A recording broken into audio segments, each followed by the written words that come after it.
அனைவருக்கும் வணக்கம். ஓம் ஸ்ரீ பாலாய நமக. ஸ்ரீ பாலா சதகம் 44ஆம் பாடல்.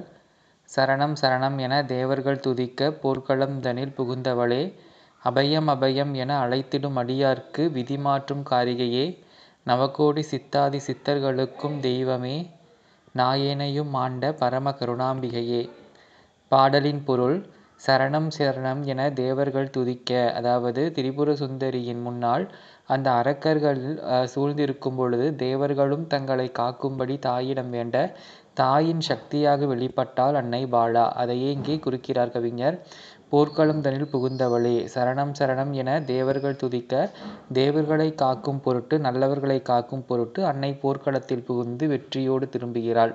அபயம் அபயம் என அழைத்திடும் அடியார்க்கு விதிமாற்றும் காரிகையாகவும் இருக்கிறாள்.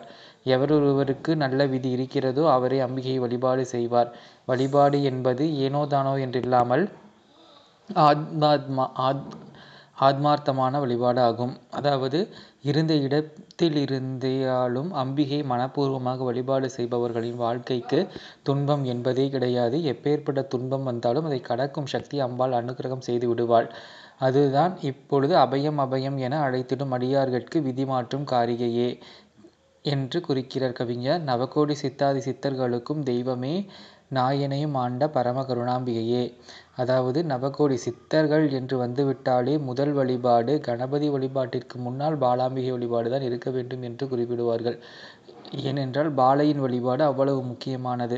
ஏனென்றால் எப்படி ஒரு குழந்தை கேட்டவுடன் வரத்தை தந்து விடுவாளோ அதே போலவே பாலாம்பிகையும் குழந்தையாய் இருப்பதால் கேட்டவுடனே ஞானத்தை தரக்கூடிய வல்லமை கொண்டவளாக அனுக்கிரக பூஷிதையாக அம்பாள் இருக்கிறதால் அனைத்து சித்தாதி சித்தர்களுமே பாலாம்பிகை வழிபாடு செய்கிறார்கள். அது மட்டுமல்லாமல் தவ யோகிகளும் பாலையைத்தான் வேண்டி முதலில் வழிபாடு செய்கிறார்கள். அதாவது சித்த நிலையின் படிநிலையில் முதலில் இருப்பது பாலாம்பிகை என்பது கருத்து. அதனால் சித்தர்களும் தினம் தொடும் நாயகியாக பாலாம்பிகா இருக்கின்றாள். அது மட்டுமல்லாமல் இந்த பாட்டிலே நாயனையும் ஆண்ட பரம கருணாம்பிகையே, அப்பேற்பட்ட இமயத்தில் இருக்கக்கூடிய சித்தர்களுக்கும் தெய்வமான நீ ஒரு மதிப்பும் இல்லாத என்னாலும் பாடல் வாங்கி கொண்டிருக்கிறாயே, என்னையும் உன்னை போற்றி புகழ வைத்து கொண்டிருக்கிறாயே என்று தன்னுடைய உண்மையான நிலையை கவிஞர் எடுத்து கூறுகிறார். நாயை விட கீழானவனான என்னையும் உன்னை புகழ வைக்கிறாயே அம்மா, உன் கருணையே கருணை என்று கவிஞர் குறிக்கின்றார். அப்பேற்பட்ட அன்னையின் பெருமைகளை நாளும் படிப்போம், கேட்போம். ஆதிசக்தியாம் அந்த தாயை போற்றி வழிபாடு செய்வோம். சகல வளமும் பெறுவோம். நன்றி, வணக்கம். ஓம் சக்தி.